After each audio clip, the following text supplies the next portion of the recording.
चलिए बेटा, हम लोगों ने क्या किया था, पहले फिजिक्स के बारे में बेसिक पढ़ा था और अब हम उसी में बेसिक फिजिक्स नहीं पढ़ रहे हैं, हालांकि थोड़ा सा आगे का टॉपिक है जिसको कहा जाता है प्रकृति के मूलभूत बल, यानी कि बेसिक फोर्सेज ऑफ नेचर।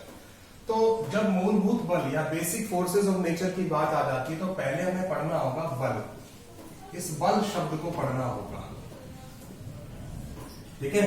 पहले बल की परिभाषा को समझेंगे और उसके बाद देखेंगे कि भाई इस बल में और कितनी कैटेगरी होती है, कितने ग्रुप होते हैं, जो भी हमें पढ़ना है उसके बारे में।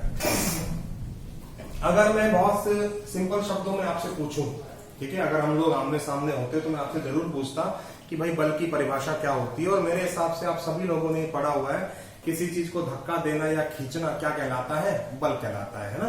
जनरली हम क्या बोलते हैं, किसी वस्तु को खींचना या धक्का देना क्या कहलाता है, बल। और इसको बहुत आसान शब्दों में कह देते हैं पुश या पुल। इस बात को समझ रहे होंगे ना, पुश या पुल। पुश या पुल का मतलब क्या होता है भाई, धक्का देना और खींचना, ये बल कहलाता है। ओके, किसी वस्तु को धक्का देना या खींचना क्या कहलाता है, बल कहलाता है। लेकिन मैं कहता हूं कि ये परिभाषा गलत है जो आपने पढ़ी है, ठीक है। अभी मैं आपसे कह रहा हूं कि ये जो परिभाषा आपने पढ़ी है ये गलत है, और आपको लग रहा होगा कि यार ये कैसी बात कर रहा है, अजीब सी बात कर रहा है, ये इतने सालों से हम ये परिभाषा पढ़ते आ रहे हैं और आज ये कह रहे हैं कि गलत है। तो उस बात की चिंता मत करो, मैं इस गलत को साबित भी करूंगा आपके सामने, निश्चित रहो, ठीक है। चलो कैसे देखो, भाई मान लेते हैं कि ये एक दीवार है, ठीक है, ये एक दीवार है। और मान लेते हैं क्लास में एक बच्चा है रवि। मैंने उसको कहा कि भाई ये जो दीवार है, वॉल, इसको धक्का दो। तो रवि उठा, दीवार तक पहुंचा और वो धक्का देने की कोशिश कर रहा है। क्लियर? इस दीवार को रवि धक्का देने की कोशिश कर रहा है। तो मैं आपसे पूछना चाहूंगा कि क्या ये दीवार सरकेगी? आप कहेंगे नहीं सरकेगी। क्या रवि इस दीवार को खींचना चाहे तो क्या ये दीवार रवि की तरफ खींचेगी? आप कहेंगे कि नहीं खींचेगी।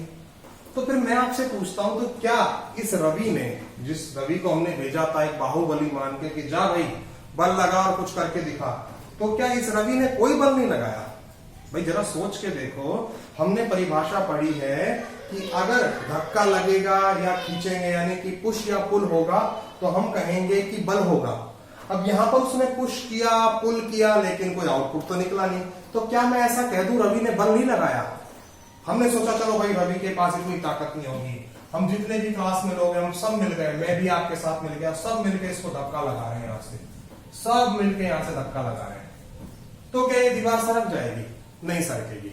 क्या इसका मतलब इतने ज्यादा लोग जो हम सब बैठे हैं, हम सब लोग मिलकर इस दीवार को धक्का लगा रहे हैं, क्या हमने कोई बल नहीं लगाया? बल लगाया। सबको दिखाई दे रहा है कि हमने बल लगाया, पसीना पसीना हो गए, ताकत लगाए जा रहे हैं, पागल हो गए, ग्लूकोन डी पी रहे हैं, फिर ताकत लगा रहे हैं, लेकिन क्या दीवार सरकी? नहीं सरकी। इसका मतलब क्या हुआ? परिभाषा के अनुसार देखा जाए तो हमने बल नहीं लगाया, क्योंकि परिभाषा तो ये कहती है कि भाई साहब जब पुश या पुल होगा तभी क्या मानेंगे, बल।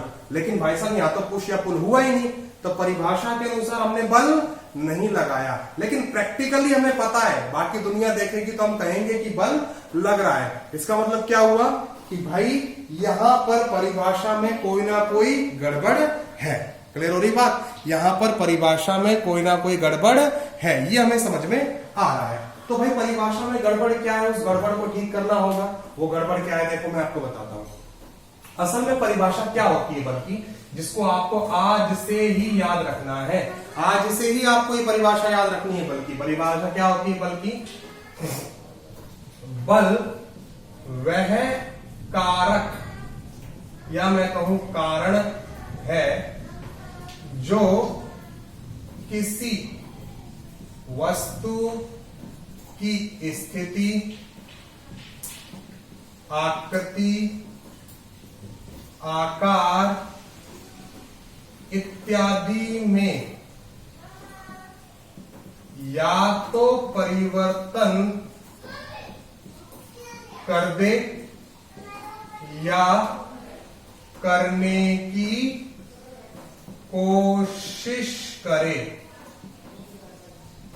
ठीक है, ध्यान रखना इस बात का। आज से आपको बल की यही परिभाषा याद रखनी है भाई साहब। क्या याद रखनी है कि केवल पुश या पुल होना बल नहीं है, पुश या पुल करने की कोशिश हो रही है तो भी हम क्या कहेंगे, बल कहेंगे। इसलिए बल की परिभाषा क्या है, बल वह कारक है या वह कारण है जो किसी वस्तु की स्थिति का मतलब क्या हुआ भाई, ऑब्जेक्ट चल रहा है, हमने बल लगाया वो रुक गया। मान लेते हैं ऑब्जेक्ट रुका हुआ है, हमने बल लगाया वो चल पड़ा, स्थिति में परिवर्तन हो गया।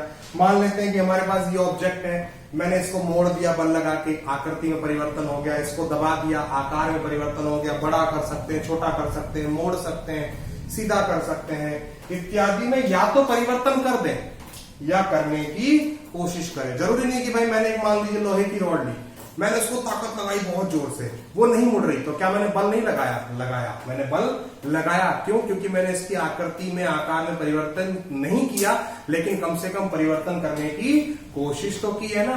इसलिए आपको ध्यान रखना है कि बल की परिभाषा क्या है।